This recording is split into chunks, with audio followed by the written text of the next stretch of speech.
जय हिंद साथियों, आपका अपना YouTube चैनल SSC 77 लेकर आया है आपके लिए बहुत ही महत्वपूर्ण क्लास जो CG state eligibility test exam 2024 paper 2 जिसे आप जियोग्राफी के नाम से जानते हैं। तो जियोग्राफी की तैयारी आप करेंगे हमारे साथ और पेपर 2 जो कि आप जानते हैं सब्जेक्ट वाइज ही होता है। तो ये जो जियोग्राफी सब्जेक्ट वाले हैं और जो कॉमन वाले हैं वो भी देख सकते हैं इस सेशन को। साथियों, जो छत्तीसगढ़ स्टेट एलिजिबिलिटी टेस्ट 2024 है इसके भूगोल में कौन कौन से प्रश्न आने वाले हैं वो प्रश्नों की चर्चा हम आपके साथ करेंगे। तो ये प्रैक्टिस सेट है आपका CG सेट एग्जाम 2024 का जियोग्राफी का प्रैक्टिस क्वेश्चन आप देखने वाले हैं। आपने जो पेपर 1 के सेशन हमारे साथ नहीं देखे हैं साथियों जरूर देखिए। शिक्षण एवं शोध अभियोगिता पेपर 1 की भी तैयारी चैनल पे कराई जा रही है, इसकी भी क्लासेस आप जरूर देखें। तो चलिए पेपर 2 जो भूगोल के मोस्ट एक्सपेक्टेड क्वेश्चन है प्रैक्टिस सेट है उसको हम लोग मिलकर सॉल्व करते हैं और जो होगा according to CG SET exam 2024 के हिसाब से। परीक्षा का पैटर्न आप जानते हैं, 2 पेपर होने वाले हैं। पहला पेपर सबके लिए कॉमन होता है और पेपर 2 बिल्कुल सिलेबस के हिसाब से 10 यूनिट की चर्चा आपसे जियोग्राफी की भी हम करने वाले हैं। तो चलिए देखते हैं, कुल 10 यूनिट से हमने प्रश्न इसमें लिए हैं और एक एक प्रश्न आपके बिल्कुल पेपर 2 सिलेबस के यूनिट से ही लिए गए हैं। आइए देखते हैं पेपर 2 2024 जियोग्राफी का पहला प्रश्न। कॉसमॉस नामक रचना किस प्रसिद्ध भूगोलवेत्ता की है? बहुत ही महत्वपूर्ण क्वेश्चन है, बिल्कुल बेसिक आप जियोग्राफी का क्वेश्चन है। अगर ये आपको आता है तो बिल्कुल चैनल को सब्सक्राइब कीजिए और अपने दोस्तों में शेयर कीजिए और इसका उत्तर देखिए कि आखिर में कॉसमॉस नामक पुस्तक है कौन सी। तो साथियों अलेक्जेंडर वान हम्बोल्ट, आप जानते हैं कि भूगोल में इनका बहुत बड़ा योगदान है और बहुत बड़े भूगोलवेत्ता हैं, प्रसिद्ध भूगोलवेत्ता हैं अलेक्जेंडर वान हम्बोल्ट। इन्होंने पूरी कॉसमॉस जो अपनी किताब लिखी है, ब्रह्मांड की पूरी थ्योरी जो है इन्होंने इसमें बताया है। अगला प्रश्न आप देखेंगे, निम्नलिखित में से कौन सा दर्रा कैलाश और मानसरोवर की यात्रा करने वाले तीर्थयात्रियों द्वारा उपयोग किया जाता है? साथ ही इसमें हम हाइलाइटर का यूज करेंगे और इसमें आप देखेंगे कि ऑप्शन ए में दिया गया है दीपू दर्रा, ऑप्शन बी में दिया गया है लिपुलेख, ऑप्शन सी में बुर्जी दर्रा और ऑप्शन डी में जेलेपला दर्रा। साथियों 4 ऑप्शन में से कौन सा ऐसा आपका जो आंसर है कि जो कैलाश और मानसरोवर की यात्रा करने वाले तीर्थयात्रियों द्वारा उपयोग किया जाने वाला दर्रा आपसे पूछा जा रहा है। बहुत ही इंपॉर्टेंट क्वेश्चन है। चलिए देखते हैं इसका आंसर कि ये जो लिपुलेख दर्रा है साथियों, यहाँ पर आप देख रहे हैं ये लिपुलेख दर्रा जो है ये कैलाश मानसरोवर यात्रा के लिए उपयोग में लाया जाता है। जो तीर्थयात्री हमारे जाते हैं उनके द्वारा इसका उपयोग किया जाता है। अगला प्रश्न देखिएगा जो मोस्ट इंपॉर्टेंट होगा साथियों, इसी में देखते हैं लिपुलेख दर्रा कहां पर स्थित है। आप जानते हैं कैलाश मानसरोवर यात्रा के लिए उपयोग किए जाने वाले दर्रे को लिपुलेख दर्रा कहते हैं, जो यहां पर दिया गया है और यह साथियों उत्तराखंड राज्य में स्थित है। यह दर्रा कहां पर स्थित है? उत्तराखंड राज्य में स्थित है और भारत और चीन के बीच होने वाले व्यापार के लिए स्थलीय मार्ग भी प्रदान करने वाला दर्रा है लिपुलेख। चलिए आगे जान लेते हैं कि जो है केवलादेव घाना पक्षी अभयारण्य राजस्थान के थार रेगिस्तान में स्थित है। साथियों ये उपयुक्त कथन से रिलेटिव क्वेश्चन है, आपको इस कथन को पढ़ना है और उपयुक्त में से कितने कथन सही हैं इसको आपको सत्य या असत्य कथन की आपको पहचान यहाँ पर करना है। आपके सामने है केवलादेव घाना पक्षी अभयारण्य राजस्थान के थार रेगिस्तान में स्थित है, क्या ये कथन सही है? उसके बाद है भारत का सबसे बड़ा national park Hemis national park है, यह जम्मू कश्मीर राज्य में स्थित है, क्या ये सही है? विक्टोरिया झील दुनिया की दूसरी सबसे बड़ी मीठे पानी की झील है। साथियों उपयुक्त में से कितने कथन सत्य अथवा असत्य हैं ये आपको बताना है। मोस्ट इंपॉर्टेंट सेशन है साथियों, चैनल पे नए हैं और आपने सब्सक्राइब नहीं किया है जरूर सब्सक्राइब कर लीजिए। और देखिए ऑप्शन ए बता रहा है केवल 1 सही है, ऑप्शन 2 कह रहा है केवल 2 सही है, ऑप्शन सी कह रहा है साथियों 2 एवं 3 असत्य हैं और ऑप्शन डी कह रहा है 1, 2, 3 सत्य हैं। आप क्या लग रहा है साथियों इसका उत्तर क्या होगा? तो चलिए देख लेते हैं कि ऑप्शन 1, 2 एवं 3 सत्य है। मतलब साथियों जो केवलादेव घाना पक्षी अभयारण्य है ये राजस्थान के थार रेगिस्तान में स्थित है, ये बिल्कुल सही है। एक लाइन में प्रश्न आपसे पूछा जा सकता है। भारत का सबसे बड़ा नेशनल पार्क नाम फिर से एक बार आप याद कर लीजिए, जिसे हेमिस नेशनल पार्क कहते हैं और यह बिल्कुल क्लियर है कि जम्मू कश्मीर राज्य में स्थित है, इसलिए ये ऑप्शन भी बिल्कुल आपका ये कथन भी सही है। और विक्टोरिया झील जो दुनिया की दूसरी सबसे बड़ी मीठे पानी की झील है, ये साथियों ये विक्टोरिया झील है जो दुनिया की दूसरे सबसे बड़े पानी की झील है, ये कथन भी अपने आप में पूर्ण है और सही हो जाता है, इसलिए ऑप्शन डी आपका इसमें सही मिलता है। ये क्वेश्चन आपको कैसा लगा जरूर बताइए। अगला प्रश्न देखिए, ये भी कथन और सत्य और असत्य आपको बताने हैं साथियों। कथन आपके सामने है, मिरी और मिसमी पहाड़ियां अरुणाचल प्रदेश में स्थित है। ये कथन सही है या कि गलत है, आपको क्या लगता है साथियों? खासी पहाड़ियां असम में स्थित है, क्या ये सही है कि खासी पहाड़ियां असम में स्थित है? आपने पढ़ा भी है साथियों गारो खासी जयंतिया के बारे में, ठीक है। क्या खासी पहाड़ियां मेघालय में स्थित हैं? चौथा है, उत्तर पूर्वी हिमालय की ज्यादातर जनजातियां छोटे नदी नालों से अलग होने के कारण झूम या स्थानांतरित खेती करते हैं। उपर्युक्त में से कितने कथन सत्य हैं? साथियों ये 4 कथन दिए गए हैं और चारों कथन अपने आप में एक एक प्रश्न के एक उत्तर हैं। उत्तर दिया गया है ऑप्शन ए में साथियों, कथन 2 एवं 3 असत्य हैं। ऑप्शन बी में दिया गया कथन केवल 2 सत्य है और ऑप्शन सी में दिया गया कथन 1, 3, 4 सत्य हैं, या ऑप्शन डी में दिया गया केवल कथन 4 असत्य है। इसमें से बताना है सत्य, आपसे यहाँ पूछा जा रहा है, सत्य की चर्चा करनी है। तो ये जो ऑप्शन है आपका और ये वाला ऑप्शन है, इससे आपको मतलब ही नहीं जितने असत्य वाले हैं। मतलब किससे है कि 2 एवं 3 जो है ये सत्य है या असत्य है, क्या इसका सही आंसर है? चलिए देखते हैं साथियों सही आंसर क्या है। तो सही आंसर आप देख रहे कथन 1, 3 व 4 सत्य है। मतलब कथन 1 में आपको दिया गया है साथियों कि ये जो मिरी और मिसमी पहाड़ियां हैं ये अरुणाचल प्रदेश में स्थित हैं, जहां पे अभी जो है अरुणाचल प्रदेश में एक आंदोलन चल रहा है। उस आंदोलन के अगुआ कौन है वो आप लोग बताएंगे। साथियों खासी पहाड़ियां असम में स्थित है। आप देख रहे हैं कि 1, 3 व 4 सत्य हैं। खासी पहाड़ियां, ये देखिए ये वाला ऑप्शन जो 2 है ये गलत हो जाता है, क्योंकि खासी पहाड़ियां कहाँ स्थित है साथियों? तो खासी पहाड़ियां मेघालय में पाई जाती है, ये बात बिल्कुल सही है। उत्तर पूर्वी हिमालय की ज्यादातर जनजातियां छोटे छोटे नदी नालों से अलग होने के कारण झूमिया स्थानांतरित खेती करते हैं, ये भी बिल्कुल सही है। तो मतलब ये 3 प्रश्न का उत्तर आपको मिल गया, ये 3 प्रश्नों का ये उत्तर हो जाता है। ठीक है, अगले प्रश्न की तरफ बढ़ेंगे। ये प्रश्न आपको अच्छा लगा हो तो अपने दोस्तों में शेयर कीजिए और चैनल को सब्सक्राइब कीजिए। साथियों अगला देखेंगे टोडा जनजाति, बहुत इंपॉर्टेंट क्वेश्चन है टोडा जनजाति से रिलेटिव प्रश्न। देखिएगा साथियों 4 कथन दिए गए। टोडा जनजाति तमिलनाडु के नीलगिरी पहाड़ों में रहती है, क्या ये सही है?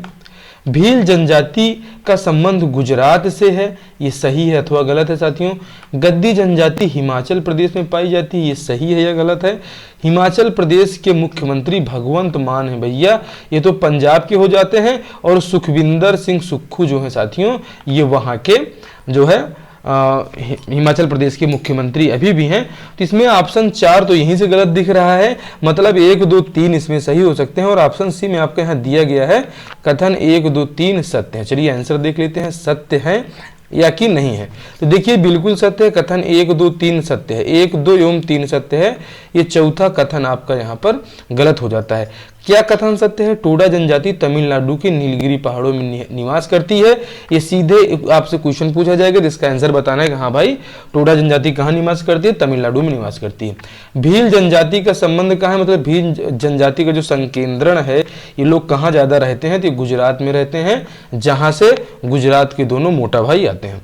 गद्दी जनजाति हिमाचल प्रदेश में पाई जाती है। साथियों ये आप देखिएगा आपके सीट वाली जो है आपके साइकिल वाली गद्दी नहीं, ये गद्दी जनजाति है जो हिमाचल प्रदेश में पाई जाती है, और हिमाचल प्रदेश के मुख्यमंत्री सुखविंदर सिंह सुक्खू हैं। तो 1, 2, 3 कथन सत्य है और कथन 4 आपका गलत हो जाता है, इसलिए ऑप्शन सी यहाँ पर आपको सत्य मिलता है।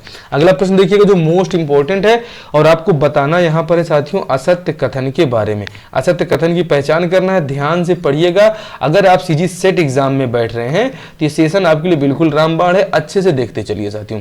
और भारत की किसी भी परीक्षा में आप बैठ रहे हैं, PSC, UPSC, CGPSC, Uttar Pradesh police, MP police, तो आप इस सेशन को देखिएगा और अपने दोस्तों में शेयर कीजिए। पहला कथन देखिए, अरब सागर में गिरने वाली नदियां नर्मदा एवं ताप्ती, साबरमती एवं माही हैं। सीधे आपकी यूनिट से क्वेश्चन ये यहाँ पे लिए गए, सभी यूनिट के क्वेश्चन जियोग्राफी के आपको यहाँ पर देखने को मिलेंगे साथियों। आगे देखेंगे सिंधु नदी, नर्मदा नदी, तापी नदी और साबरमती नदी, भीमा नदी आदि अरब सागर में गिरने वाली प्रमुख नदियां हैं। अरब सागर का मतलब आप समझते हैं ना साथियों, यहाँ पर ये देखते हैं कि ये जो रीजन हो जाता है ये बंगाल की खाड़ी वाला रीजन होता है, और ये वाला रीजन जो होता है ये अरब सागर वाला रीजन हो जाता है साथियों। तो ये आप यही जो यहाँ पर आपको कंफर्म करना है, सिंधु नदी, नर्मदा नदी, ताप्ती नदी, साबरमती नदी, भीमा नदी ये सब अरब सागर में गिरती हैं, और नर्मदा एवं ताप्ती एवं माही नदियां साथियों ये भी बता रहा है कहाँ गिरती हैं, अरब सागर में गिरती हैं। अब ये बता रहा है नागार्जुन सागर बहुउद्देशीय परियोजना कावेरी नदी पर स्थित है। इसमें से असत्य कथन की पहचान करना है। असत्य कथन कौन सा है? क्या केवल कथन 3 सत्य है? नागार्जुन सागर बहुउद्देशीय परियोजना कावेरी नदी पर स्थित है। केवल कथन 3 असत्य है, कथन 2 एवं 3 सत्य हैं साथियों, यहाँ पर आप जो ध्यान से देख रहे हैं, या कि सभी कथन असत्य हैं। असत्य कथन आपको बताना है। आपने कुछ टिक लगाया, नहीं टिक लगाया तो चैनल को सब्सक्राइब कीजिए और देख लीजिए केवल कथन 3 असत्य है। ठीक है, नागार्जुन सागर बहुउद्देशीय परियोजना साथियों ये कावेरी नदी पर नहीं स्थित है। सही क्या है? आप देख रहे हैं अरब सागर में गिरने वाली नदियां कौन कौन सी हैं, ये बिल्कुल आप यहाँ देखते हैं कि ये जो हमारे भारत का मैप है और भारत के मैप में जो इधर अरब सागर पड़ता है, यहाँ पर गिरने वाली नदियां नर्मदा, ताप्ती, साबरमती, माही एग्जाम में पूछी जाती हैं। साथ ही साथ सिंधु नदी, नर्मदा नदी, तापी, साबरमती, भीमा आदि ये सभी नदियां कहाँ गिरती हैं? अरब सागर की बात की जा रही है। तो जितनी नदियों के नाम है ऑप्शन 1 और 2 में, ये सभी नदियां कहाँ गिरती हैं? तो अरब सागर में गिरती हैं। ठीक है, तो इसीलिए आप ये देख रहे हैं केवल कथन 3 असत्य है। और कमेंट बॉक्स में आपको इसे छापना है साथियों, ये नागार्जुन सागर बहुउद्देशीय परियोजना किस नदी पर है, ये कमेंट बॉक्स में हमें आप छाप कर बताएंगे। साथियों तेल नदी निम्न में से किस नदी की सहायक नदी है बताएंगे। तो आप यहाँ देख रहे हैं गंगा यहाँ पर दिया गया है।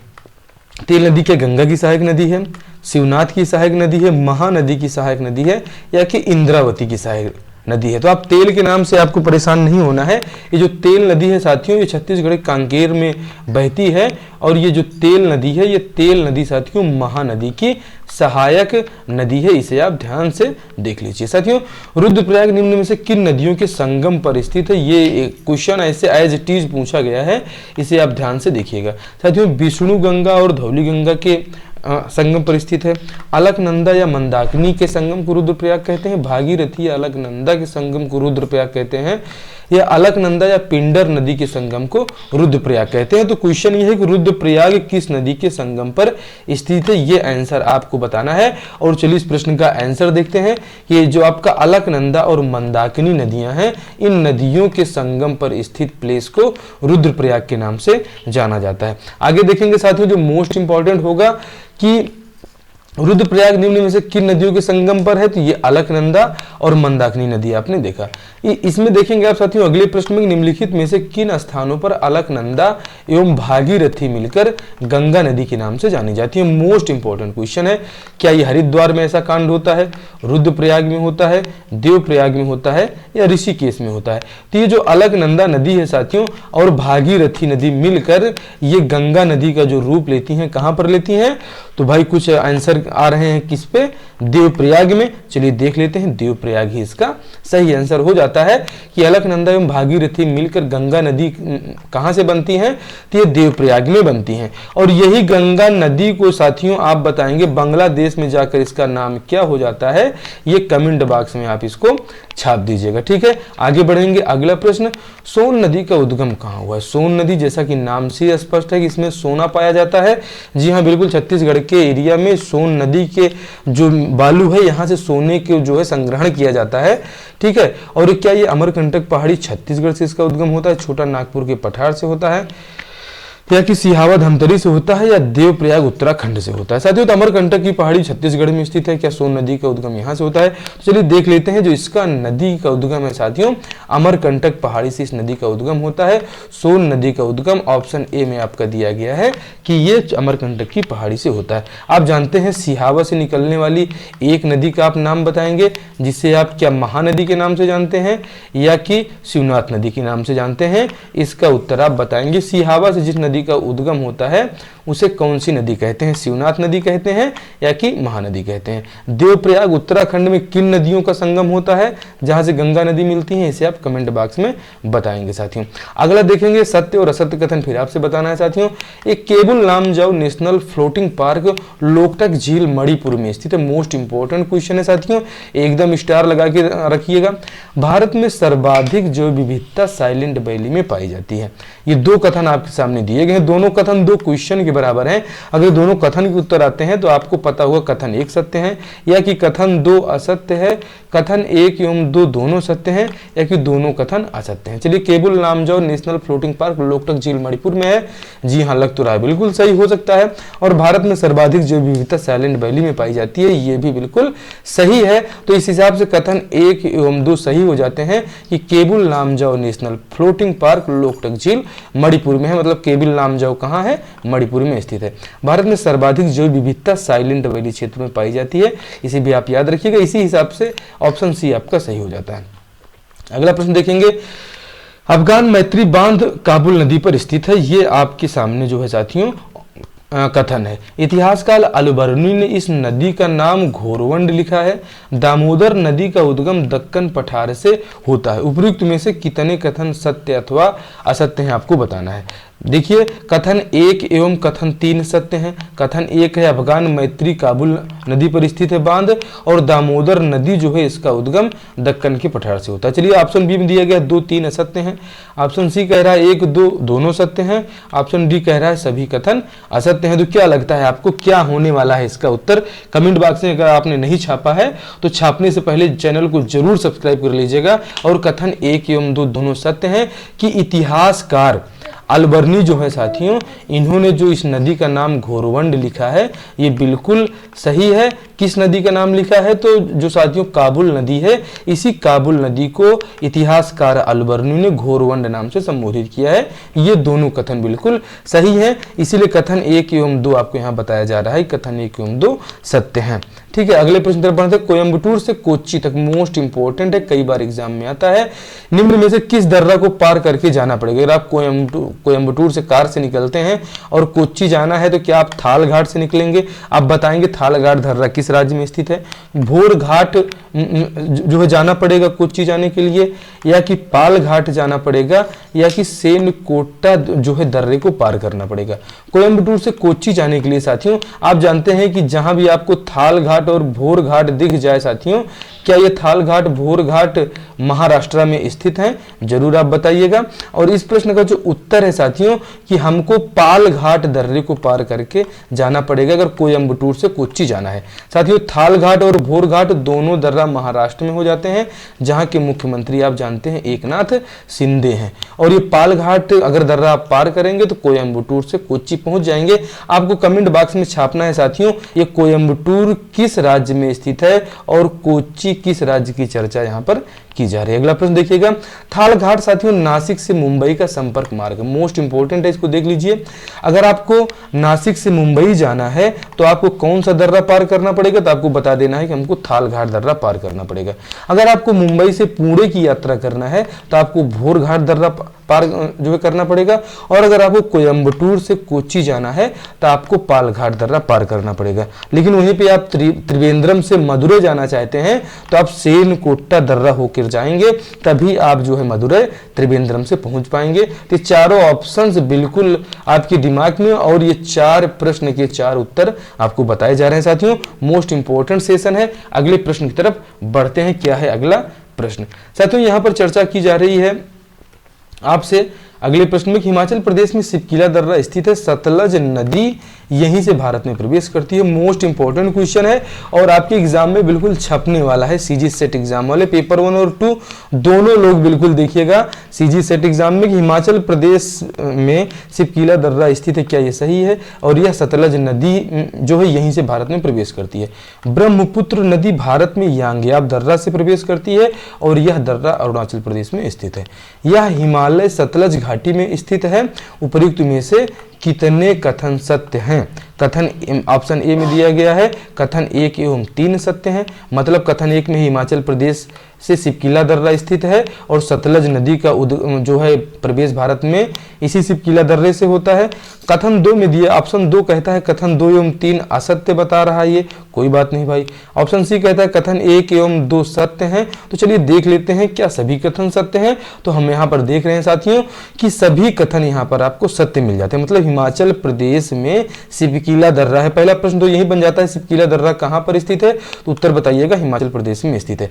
साथियों सतलज नदी का प्रवेश भारत में कहां से होता है, तो इसी सिपकीला दर्रा से होता है। मतलब 3 प्रश्न का उत्तर एक कथन में आपके सामने आ जाता है कि सिपकीला दर्रा से कौन सी नदी प्रवेश करती है भारत में, तो सतलज नदी सिपकीला दर्रा से भारत में प्रवेश करती है। साथियों ब्रह्मपुत्र नदी से साथियों यांग्याब दर्रा जो है, ब्रह्मपुत्र नदी आप जानते हैं कि चाइना से आने वाली नदियां हैं, और जब चाइना से इंडिया में एंटर करती हैं तो भारत में आती हैं यांग्याब दर्रे से आती हैं।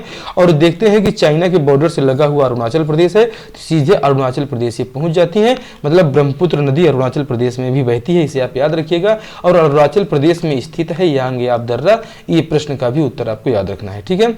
यह हिमालय सतलज घाटी में स्थित है, ये आपको देखना है। तो यह मतलब क्या साथियों, ये सिपकीला दर्रा, ब्रह्मपुत्र नदी, यांग्याब दर्रा जो अरुणाचल प्रदेश वाला है, ये सतलज घाटी में इसको माना जाता है। ये आप कथन इसको याद रखिएगा, सभी कथन यहाँ पर सत्य हो जाते हैं। साथियों मोस्ट इंपॉर्टेंट है, अगला भी कथन आपको बताना है, सत्य अथवा असत्य की चर्चा करना है। साथियों अनाई मुड़ी दक्षिण भारत की सबसे ऊंची चोटी है, क्या ये सही है? अगर आपने जियोग्राफी पढ़ा है तो बिल्कुल आपको इसका उत्तर आ रहा होगा। साथियों यह इसकी ऊंचाई 3000 मीटर है, यह महाराष्ट्र के पुणे में स्थित है।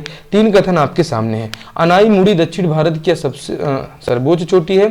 कथन 1 एवं 3 सत्य है, कथन 2 एवं 3 असत्य है, कथन 1 एवं 2 सत्य है, या कि सभी कथन सत्य हैं। चलिए देख लेते हैं इसका उत्तर क्या होने वाला है साथियों।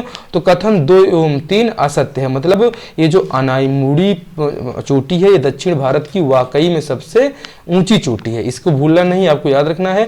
दक्षिण भारत की सबसे ऊंची चोटी पूछा जाएगा तो आप अनाई मुड़ी बताएंगे, और भारत की सबसे ऊंची चोटी पूछा जाएगा तो आपको क्या बताना है, केटू गाडविन ऑस्टिन बताना है। और दुनिया की सबसे ऊंची चोटी पूछी जाएगी तो आपको सागर माथा बताना है, जिसे आप माउंट एवरेस्ट के नाम से जानते हैं। नेपाल में माउंट एवरेस्ट को सागर माथा कहा जाता है। यह पुणे में स्थित है, ये बिल्कुल यहाँ गलत हो जाता है साथियों, ठीक है। तो अनाई मुड़ी दक्षिण भारत की सबसे ऊंची चोटी है और इसकी ऊंचाई 3000 मीटर है, ये भी जो है सत्य है। मतलब कथन 2 एवं 3 असत्य हैं, ये 2 एवं 3 असत्य हैं। खाली सत्य क्या है कि अनाई मुड़ी जो है दक्षिण भारत की सबसे ऊंची चोटी है। इस प्रश्न से आपने क्या सीखा जरूर बताइएगा साथियों। कथन 2 में अनाई मुड़ी चोटी सही है, इसकी ऊंचाई 2600 मीटर है। देख लीजिए ये जो यहाँ 3000 मीटर की बात की जा रही है, तो ये जो हमारी अनाई मुड़ी, ये अनाई मुड़ी जो है दक्षिण भारत की सबसे ऊंची चोटी है, इसकी जो साथियों जो ऊंचाई है वो 2695 मीटर है। और ये साथियों पुणे में स्थित न होकर यह केरल राज्य के इडुक्की जिले में स्थित है अनाई मुड़ी पर्वत चोटी, इसे आप ध्यान से देख लीजिए, ठीक है। दक्षिण भारत की सबसे ऊंची चोटी मानी जाती है और इसकी जो ऊंचाई है 2695 मीटर है। और 8848 मीटर किसकी ऊंचाई है, ये माउंट एवरेस्ट की ऊंचाई हो जाती है, इसे आप याद रखिएगा साथियों। आगे देखते हैं कि इस प्रश्न का उत्तर आपको मिल चुका होगा, आपको समझ में आया होगा। लघुत्तर हिमालय, बिल्कुल सेशन आपके एग्जाम की दृष्टि से बहुत महत्वपूर्ण है, एकदम जीएस वाले के लिए भी बहुत महत्वपूर्ण है। लघुत्तर हिमालय पर्वत की सबसे लंबी पर्वतमाला को किस नाम से जाना जाता है साथियों? धौलाधर श्रेणी आप देखते हैं, महाभारत श्रेणी देखते हैं, पीर पंजाल श्रेणी देखते हैं, शिवालिक पर्वत श्रेणी देखते हैं। तो ये जो हमारा लघुत्तर हिमालय है साथियों, लघुत्तर पर्वत हिमालय पर्वतमाला सबसे लंबी पर्वतमाला। अगर आप देखते हैं कि एंडीज क्या है, एंडीज भी तो एक सबसे लंबी पर्वतमाला के नाम से जानी जाती है। तो यहाँ पर आप देखिए साथियों कि जो पीर पंजाल है साथियों, ये लघुत्तर हिमालय पर्वत की सबसे लंबी पर्वतमाला के नाम से जानी जाती है, ठीक है साथियों। थालघाट और भोरघाट दर्रा महाराष्ट्र राज्य में स्थित है। अगला कथन आपके सामने बिल्कुल आ चुका है। थालघाट और भोरघाट दर्रा क्या महाराष्ट्र राज्य में स्थित है?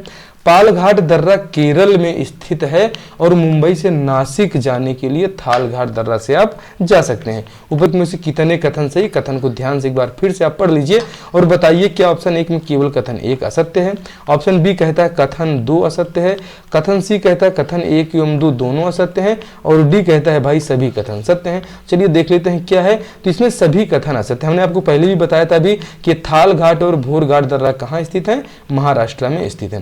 साथियों पालघाट दर्रा कहाँ स्थित है, तो केरल राज्य के इडुक्की जिले में स्थित है। और मुंबई से नासिक अगर आपको जाना है तो थालघाट दर्रा आपको पार करना पड़ेगा। इससे पहले अगर आपने ध्यान से क्लास देखा तो हुआ है, तो इसका उत्तर आपको मिल चुका है। साथियों निम्नलिखित में से किस पर्वतमाला को सह्याद्री कहा जाता है। बहुत इंपॉर्टेंट है।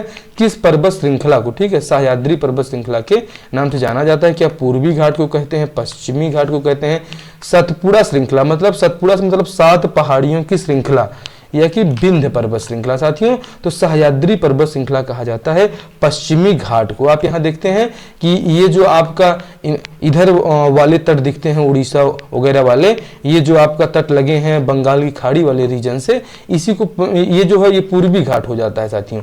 ये देखिए ये हमारे पूर्व में है और इधर आपका पश्चिमी घाट हो जाता है, ठीक है। तो पश्चिमी घाट में ये जो पश्चिमी घाट है, निम्नलिखित में से किस पर्वत श्रृंखला को सह्याद्री पर्वत श्रृंखला कहते हैं? तो पश्चिमी घाट के जो पर्वत हैं इन्हीं को सह्याद्री पर्वत कहा जाता है। इसे आप ध्यान दीजिएगा साथियों। माउंट गॉडविन ऑस्टिन ये किस पर्वत प्रसिद्ध पर्वत श्रृंखला में स्थित है? क्या पीर पंजाल में स्थित है? आप जानते हैं क्या लद्दाख श्रृंखला में स्थित है? क्या mount Austin K2 Godwin Austen Karakoram में है या कि जास्कर श्रेणी में? आप देखते हैं कि हमारे महान हिमालय की ये चारों एक श्रेणियां हैं, लद्दाख श्रेणी, काराकोरम श्रेणी, जास्कर श्रेणी, पीर पंजाल श्रेणी।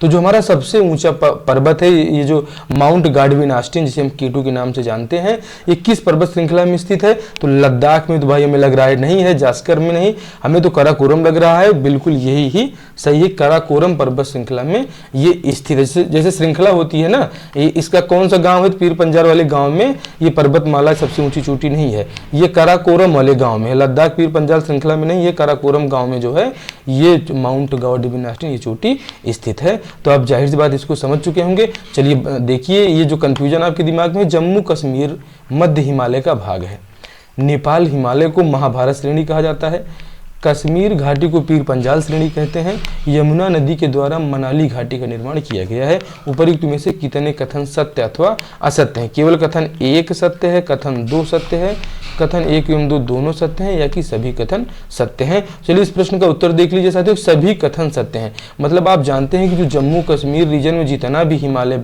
पड़ता है उसको हम मध्य हिमालय के नाम से जानते हैं। नेपाल में जो हिमालय स्थित है उसे महाभारत श्रेणी के नाम से जाना जाता है। जैसे ऊपर में आपने देखा काराकोरम श्रेणी वगैरह जो लद्दाख और जम्मू कश्मीर में स्थित है। कश्मीर घाटी में स्थित है आपका पीर पंजाल श्रेणी, और यमुना नदी के द्वारा मनाली घाटी का निर्माण किया गया है। इसे भी कुल्लू मनाली जो आप घूमने जाते हैं तो मनाली घाटी का निर्माण किसने किया है?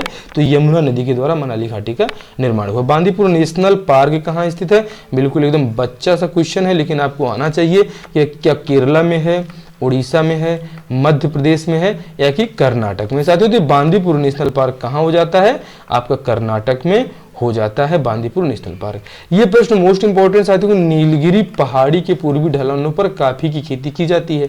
नीलगिरी पहाड़ी के पश्चिमी ढलानों पर चाय की खेती की जाती है। पश्चिमी घाट का उच्चतम शिखर अनाईमुड़ी, अन्नामलाई पहाड़ी, हाथी पहाड़ी पर स्थित है। तो हम लोग जानते हैं कि पश्चिमी घाट की सबसे ऊंची चोटी अभी हम लोगों ने कुछ देर पहले देखा था कि अनाईमुड़ी है, और ये अन्नामलाई पहाड़ी पर स्थित है अनाईमुड़ी चोटी, और ये अनाईमुड़ी चोटी को, अन्नामलाई पहाड़ी को हाथी पहाड़ी के भी नाम से जाना जाता है। उपयुक्त में से कितने कथन सत्य अथवा असत्य हैं? केवल कथन 1 सत्य है, केवल कथन 2 सत्य है, कथन 1 एवं 2 दोनों सत्य हैं, या कि सभी कथन असत्य या सत्य है? चलिए देखते हैं। यहाँ पर सभी कथन सत्य हैं साथियों। आप जानते हैं कि नीलगिरी जो पहाड़ी है साथियों, इसके पूर्वी ढलान में कॉफी की खेती बड़ी अच्छे से की जाती है। नीलगिरी पहाड़ी जो है साथियों, ये पश्चिमी ढलानों पर चाय की खेती के लिए जो है ये बिल्कुल उपयुक्त है। और पश्चिमी घाट का उच्चतम शिखर अनाईमुड़ी, ये पूछा जाता है कहाँ स्थित है? ये अन्नामलाई या हाथी पहाड़ी पर स्थित है। दक्षिण भारत की सबसे ऊंची चोटी अनाईमुड़ी। तो ये प्रश्न का उत्तर ऑप्शन डी आप बिल्कुल लगाए हुए बैठे होंगे। हाल ही में चर्चा में रहे नागरहोल टाइगर रिजर्व किस राज्य में स्थित है?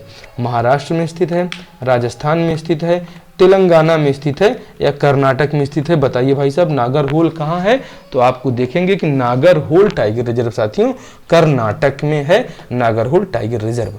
साथियों इस प्रश्न का उत्तर आपको बताना है। सिंधु नदी के दाएं तट पर लेह स्थित है, क्या ये सही है? नीलगिरी की सबसे ऊंची चोटी दोदा बेटा कहते हैं। जो नीलगिरी पर्वत श्रृंखला है साथियों, इसकी सबसे ऊंची चोटी को दोदा बेटा के नाम जाना जाता है, जो दक्षिण भारत की दूसरी सबसे ऊंची चोटी मानी जाती है। पहली चोटी कौन सी है? अनाईमुड़ी है, और दक्षिण भारत की दूसरी सबसे ऊंची चोटी दोदा बेटा हो जाती है। अन्नामलाई पहाड़ी की सबसे ऊंची चोटी का नाम अनाईमुड़ी है। जी हाँ, बिल्कुल सही है। और जो कार्डमम हिल्स की सबसे ऊंची चोटी का नाम अगस्त मलाई है। क्या ये सही? उपयुक्त में से कितने कथन सत्य हैं आपको बताना है। केवल कथन 1 सत्य है, केवल कथन 2 सत्य है, कथन 1 एवं 2 दोनों सत्य हैं, या कि सभी कथन असत्य हैं। चलिए आगे देखते हैं कि इसमें सभी कथन सत्य हैं। साथियों, आप जानते हैं कई बार पूछा जाता है कि सिंधु नदी लेह के किस किनारे है, ठीक है, या सिंधु नदी जो है लेह जो है किस नदी के तट पर, या सिंधु नदी किस किनारे पर लेह स्थित है, तो दाएं तट पर लेह स्थित है। नीलगिरी की सबसे ऊंची चोटी दोदा बेटा है, इसे आप ध्यान दीजिएगा। नीलगिरी पर्वत श्रृंखला की सबसे ऊंची चोटी दोदा बेटा है, जो दक्षिण भारत की दूसरी सबसे हाई चोटी मानी जाती है। अन्नामलाई पहाड़ी सबसे ऊंची चोटी अनाईमुड़ी, इसे आप जानते हैं। कार्डमम हिल्स की सबसे ऊंची चोटी का नाम ही अगस्त मलाई है, तो मतलब सभी कथन यहाँ पर सही हो जाते हैं। अगला कथन देखिएगा, मशरूम रॉक्स विशिष्ट भूमि है जिन्हें मरुस्थलों में देखा जाता है। जास्कर एवं कराकोरम पर्वत श्रृंखला लद्दाख राज्य में स्थित है और यह ट्रांस हिमालय का हिस्सा है। ऑपरेशन मेघदूत सियाचिन ग्लेशियर या विश्व का सबसे ऊंचा युद्ध स्थल, इसे कहा जाता है सियाचिन ग्लेशियर को। चलिए इसमें से बताना है केवल कथन 1 सत्य है, केवल कथन 2 सत्य है, कथन 1 एवं 2 दोनों सत्य हैं, या कि सभी कथन सत्य हैं। तो चलिए देखते हैं इसका उत्तर क्या होता है। सभी कथन सत्य हैं। साथियों, ये जो मशरूम राक्स है, एक विशिष्ट भूमि है जो मरुस्थलों में ये प्राय देखी जाती है। आप जानते हैं ट्रांस हिमालय का भाग जास्कर पर्वत श्रेणी और कराकोरम पर्वत श्रृंखला जो है ये लद्दाख राज्य में स्थित है और इसे ट्रांस हिमालय के नाम से जाना जाता है। ये भी एग्जाम में पूछा जाता है कि जास्कर एवं कराकोरम पर्वत श्रृंखला किस राज्य में है, तो ये लद्दाख में स्थित है। ऑपरेशन मेघदूत क्या है साथियों? ऑपरेशन मेघदूत जो है ये सियाचिन ग्लेशियर पर चला था। ये सियाचिन ग्लेशियर वही ग्लेशियर है जो दुनिया का सबसे ऊंचा युद्ध स्थल कहा जाता है, और साल 1962 में हम यहाँ पर जो है चाइनीजों से मुकाबला कर चुके हैं। साथियों, निम्न में से सदाबहार इलाके कौन से? भीतरकनिका, पिंचावरम, कोंडापुरम, ए एवं बी। तो साथियों ए एवं बी सत्य है। इसमें आप देखेंगे कि ए एवं बी जो है साथियों सदाबहार इलाके हैं, मतलब भीतरकनिका ये जो पार्क है और पिचावरम नेशनल पार्क है, ये सब एक सदाबहार वन है, जबकि कोंडापुरम एक सदाबहार वन नहीं है, कर्नाटक में स्थित पश्चिम तट का नाम है जिसे कोंडापुरम के नाम से जाना जाता है। अगला प्रश्न देखेंगे, बढ़ती परत के साथ तापमान में कमी पूरी तरह से अनुपस्थित परत ये समताप मंडल में है। बढ़ती परत के साथ, ठीक है, बढ़ती परत के साथ तापमान में कमी जो हम महसूस करते हैं जब आप हमारे तापमान के ओजोन मंडल में जाते हैं, तो जो नीचे से आप शुरू करते हैं क्षोभ मंडल से, और जब क्षोभ मंडल से आप ऊपर की तरफ आयन मंडल की तरफ बढ़ते हैं या ओजोन मंडल की तरफ बढ़ते हैं, तो आप तापमान में कमी महसूस करते हैं। क्या ये पूरी तरह से अनुपस्थित ये परत जो है समताप मंडल में स्थित है? ये आपसे पूछा जा रहा है कि तापमान की कमी क्या समताप मंडल में महसूस होती है? मॉर्निंग स्टार या इवनिंग स्टार के साथ पृथ्वी की जुड़वा बहन वीनस को कहते हैं। तो मॉर्निंग स्टार या इवनिंग स्टार के साथ पृथ्वी को जो है जुड़वा बहन वीनस को कहते हैं। ये बिल्कुल सही। पृथ्वी पर चंद्रमा का प्रकाश पहुंचने में 1 मिनट 3 सेकंड का समय लगता है। इसमें से कितने कथन सही साथियों?